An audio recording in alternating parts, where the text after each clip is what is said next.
Las 9:03 nos acompaña ya en los estudios de Radio Euskadi en Bilbao Sira Rego, portavoz de Izquierda Unida y eurodiputada. Egunon, muy buenos días. Buenos días, ¿qué tal? Echa de menos el no a la guerra que llenó las calles, por ejemplo, en la guerra de Irak. Bueno, echamos de menos el no a la guerra, echamos de menos una vía diplomática para intentar por todos los medios un alto al fuego. Creemos que es absolutamente imprescindible en estos momentos. Y si no se ve esa imagen en la calle, ¿por qué es? Bueno, yo creo que la situación está muy complicada. La guerra nos golpea de diferentes formas, también a través de la inflación, la crisis de la COVID, la crisis posterior que repercute también en nuestro día a día, en nuestra vida cotidiana.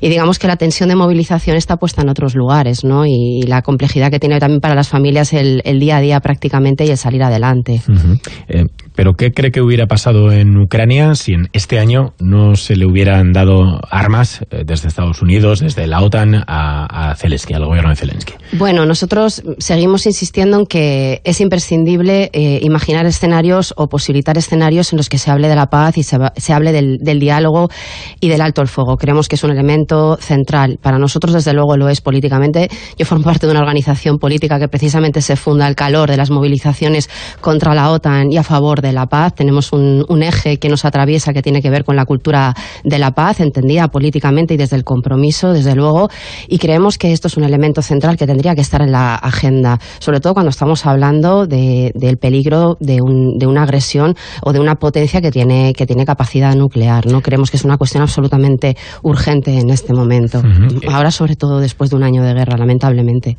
Confía en China. Este fin de semana el gobierno chino ha anunciado que va a hacer una propuesta en la que, pues podría haber una propuesta de diálogo, de negociación. La verdad es que ponemos atención en todas las iniciativas de carácter internacional, en el papel de la comunidad internacional para presionar, para intentar de alguna manera abrir un escenario en el que se pueda dialogar.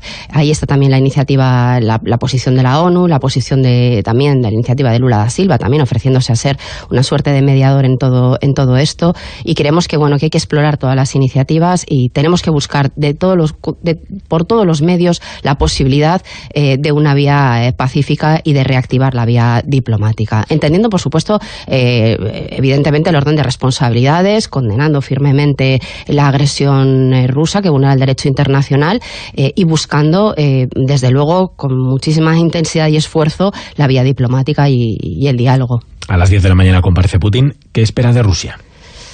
Pues a estas alturas la verdad es que no sabría adelantar el escenario, pero bueno, ojalá un cambio de rumbo, desde luego. Uh-huh. ¿Y cómo puede explicarse que un gobierno en el que está Unidas Podemos esté enviando tanques o esté enviando armas a Ucrania? Bueno, ya sabes que formamos parte de una coalición de gobierno en la que evidentemente confluimos varias fuerzas políticas en base a un programa que estamos además desarrollando con intensidad, todo lo que tiene que ver con la agenda social, y obviamente pues hay aspectos que algunas de las fuerzas que formamos parte de ese gobierno, pues también por lo que comentaba, ¿no? Por nuestra propia trayectoria fundacional casi, pues evidentemente no compartimos, ¿no? Nos hemos posicionado históricamente siempre en contra de la guerra, en contra de enviar armas, en contra de las escaladas militares, porque creemos que la vía siempre, en términos humanos, tiene que ser posible que haya otras vías, aunque no siempre es sencillo, ojo, somos perfectamente conscientes de ello, pero la activación de la vía diplomática, de la negociación, del diálogo, etcétera, etcétera, digamos que es un poco un eje vertebrador de nuestra organización y por tanto lo llevamos, en fin, pues es nuestra posición histórica. Pero se tragan los sapos, no les queda otra.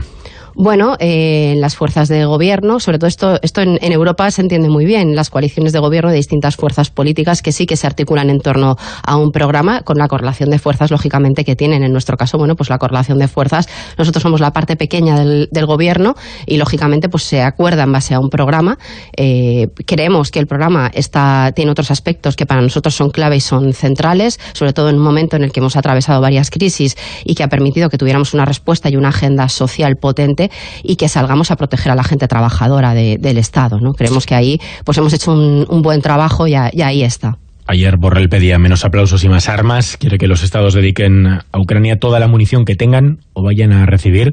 ¿Qué le parece esta idea? Que los estados se queden sin munición. Bueno, insistimos en este aspecto, ¿no? La vía belicista no la compartimos. Echamos de menos que Borrell de vez en cuando plantee alguna cuestión vinculada al esfuerzo diplomático. Yo estoy en el Parlamento Europeo y la verdad es que aportamos constantemente iniciativas a cualquier resolución o posición que plantee, por ejemplo, el abrir o el hacer un gesto, un guiño a la vía diplomática, y son sistemáticamente descartadas estas opciones, ¿no? Entonces, bueno, pues... ¿Qué le pareció la reacción del ministro Planas ayer tras reunirse con las partes de la cadena alimenticia sobre la alta inflación y sobre los altos precios de la cesta de la compra? Pide paciencia y asegura que los precios no van a subir más. Bueno, nosotros desde Izquierda Unida hemos planteado que ahora mismo bien el dar un primer paso en torno a la cuestión del IVA, la reducción del IVA de los alimentos, pero creemos que la subida de precios se está haciendo un poco insoportable para las familias en el Estado, y creemos que necesitamos hacer una intervención un poco más audaz en ese sentido. Y lo que planteamos claramente es que haya una intervención de los precios un control de los precios de la cesta de la compra, por lo menos un grupo de alimentos que garantice de alguna manera que, bueno, pues que de alguna manera se frena esta escalada de precios, porque es insoportable. Y esto hay que añadirlo además a la subida de los tipos de interés, que aunque el Banco Central Europeo ha reconocido que la subida de los tipos de interés no está contribuyendo a bajar la inflación, porque tiene que ver con otro orden de cosas, los grandes beneficios extraordinarios de las grandes multinacionales y las empresas energéticas, entre otras, tiene que ver también con la escalada de los precios de la energía, pero aún así seguimos viendo cómo suben los tipos de interés y suben las hipotecas. Entonces son las hipotecas, son los precios de los alimentos. Necesitamos medidas mucho más ambiciosas para parar esta escalada. ¿Suspender el libre mercado? ¿Controlar los precios? ¿Iría contra ello? Bueno, nosotros lo que creemos es que en momentos excepcionales hace falta tomar medidas excepcionales, y estamos en un momento excepcional. Por lo tanto, lo que toca es poner en marcha todos los dispositivos que nos permiten en este momento la regulación, las regulaciones vigentes, las leyes vigentes, las directivas vigentes, las leyes vigentes, para poder intervenir. Decían que no se podía intervenir, por ejemplo, en los precios de la energía, y hemos visto como las directivas europeas, sin embargo, sí que permiten en momentos excepcionales intervenir y controlar los precios de la energía. Y vamos más allá, se puede incluso modificar el sistema de fijación de precios, porque se puede hacer desde Bruselas, que es donde corresponde hacer la intervención y la modificación del sistema de fijación de precios energéticos, que es en definitiva el que está disparando la cuestión de la inflación fundamentalmente. Por lo tanto, es una cuestión de voluntad política, no de imposibilidad política. Seguro, en cualquier caso, un invierno casi de apagón, de precios altísimos de electricidad, del gas, al final no ha sido para tanto.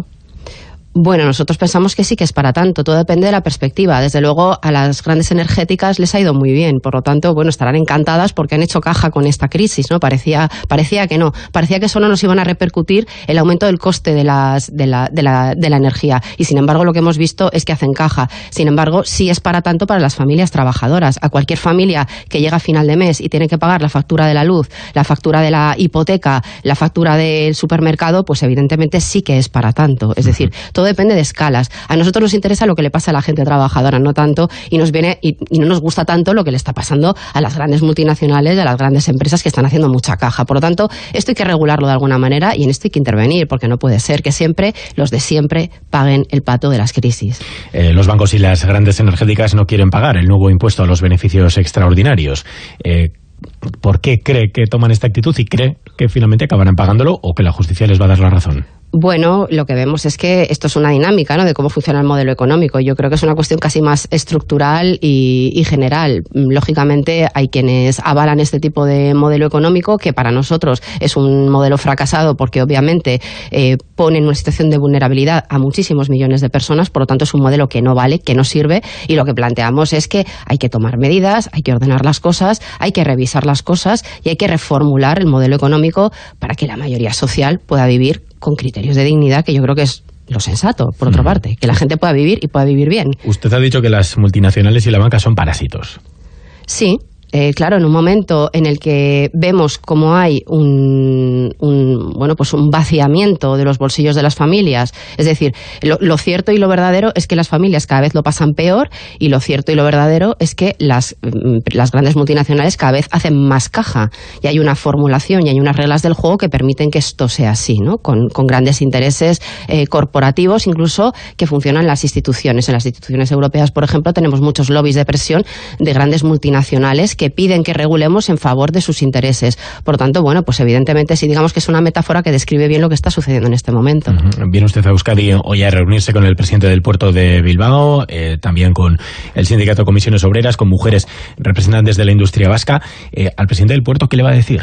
Bueno, estamos muy interesados, muy agradecidos porque nos reciban, evidentemente, y poder verlo. Yo estoy en la Comisión de Energía e Industria del Parlamento Europeo y muy, digamos, trabajando mucho con toda la cuestión que tiene que ver con el modelo energético. Y desde luego Euskadi, pues es que hay que venir a ver lo que sucede aquí porque tiene mucho que decir de lo que es el mapa energético del conjunto de Europa. Suceden muchas cosas muy interesantes aquí.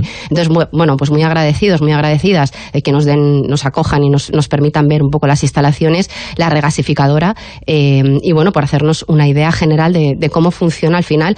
No dejamos de estar en Bruselas un poco hablando del modelo general, y la verdad es que poner pie en tierra y ver lo que está sucediendo, cómo funcionan y sobre todo tener un buen anclaje de lo que es el modelo energético europeo, pues nos es de enorme utilidad. Aunque bueno, nosotros también estamos muy metidas en el proceso de plantear una alternativa de transición justa energética para el conjunto de Europa. Por lo tanto, bueno, pues está bien saber cómo funciona el mercado del gas, cómo opera el conjunto del Estado como cabeza, uno de los grandes lugares donde con una gran capacidad de regasificación en el conjunto de Europa. Vamos a ver un poco entonces cómo funciona todo esto. En este proceso de transición energética, aquí en Euskadi ha abierto un debate sobre la energía verde, sobre los molinos.